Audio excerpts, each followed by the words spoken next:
খেলতে যাওয়ার আগে যে আমাকে সকালে মজদুরি খাটতে হবে তা আমি কখনো ভাবতে পারিনি। তো হ্যালো পার্টিরা, welcome to my new blog. খেলতে যাব বলে অন্য দিনের তুলনায় আজকে একটু তাড়াতাড়ি ঘুম থেকে উঠে যাই। আর উঠে যখনই মুখ টুক ধুয়ে ফ্রেশ হতে যাব তখনই দেখি যে আমার মুরগিটার 506 ডিগ্রি জ্বর চলে এসছে।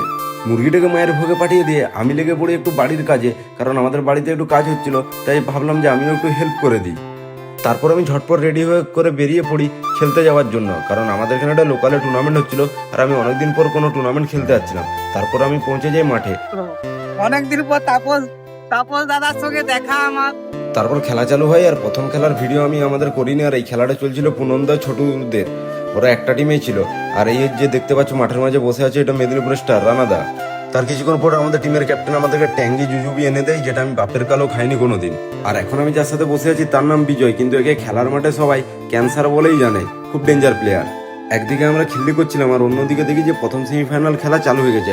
আর প্রথম সেমিফাইনাল কমিটির মধ্যে হচ্ছিল, আর কমিটি দুর্দান্ত খেলছিল, দারুণ ব্যাট করছিল কমিটির টিম। তারপরে শুরু হয় আমাদের সেকেন্ড সেমিফাইনাল, ছোটুদের সাথে আমাদের খেলা পড়ে। আর প্রথম ওভারটা আমি খুব সুন্দর শুরু করেছিলাম, কিন্তু ওই ওভারে পুনন্দা আমাকে 2 ছয় মেরে দেয়, যার কারণে 12 রানের মাথায় আমি ওভারটা শেষ করে দিই। আর অনেকদিন পর আমি খেলতে গেলাম, তো তাই মাঠে আমি একটু আলাদাই জোশে ছিলাম। সত্যি কথা বলতে অনেক ভালো লাগছিল খেলতে। তারপর গোপাল ভাই বল করতে যেয়ে গোপাল ভাই ফার্স্ট ওভারটা খুব সুন্দর শুরু করে। আমরা প্রথমটা ভালোই শুরু করেছিলাম, কিন্তু শেষের দিকে আমাদের বোলাররা মার খায়, যার কারণে ওরা 6 ওভারে আমাদেরকে 92 রান টার্গেট দেয়।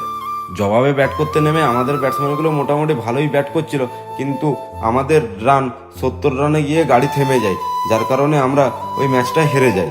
এতদিন পর খেলতে গেছিলাম বলে হেরে যেতেও বেশি খারাপ লাগেনি। আর এরকম নতুন নতুন কন্টেন্ট দেখতে চাইলে আমাকে ঝটপট ফলো করে নাও।